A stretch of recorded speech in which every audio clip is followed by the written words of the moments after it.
Hey guys, Eden here, and now we're going to discuss the subject of Object Graph Mapper.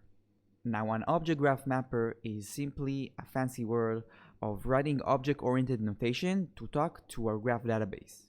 So instead of writing raw cipher queries, we will write object-oriented code, and the Object Graph Mapper will take that code, which is object-oriented, and it will translate it into raw cipher queries in an automatic way. So basically, this means that we can talk to our graph database without even knowing how to write cipher queries, because it's all object-oriented.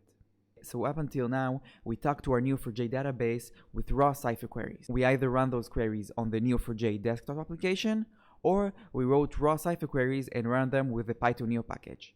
Now, Python-Neo offers us an object graph mapper. So this means we can write some object-oriented code that will talk to our graph database and query the database. And behind the scenes, Python-Neo is going to take this code and it's going to translate it into Neo4j raw cipher queries.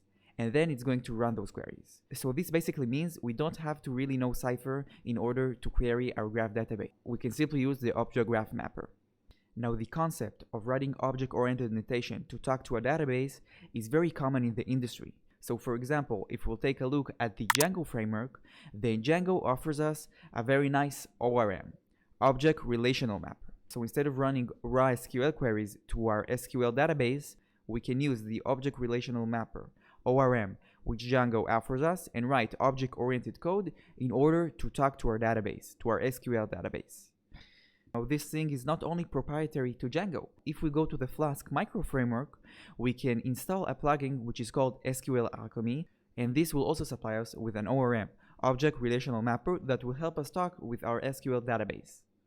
So this concept of object-oriented notation to talk to a database is very common in the industry. So now in the next video, we're going to see how we can use the OGM that the Python-Neo package offers us.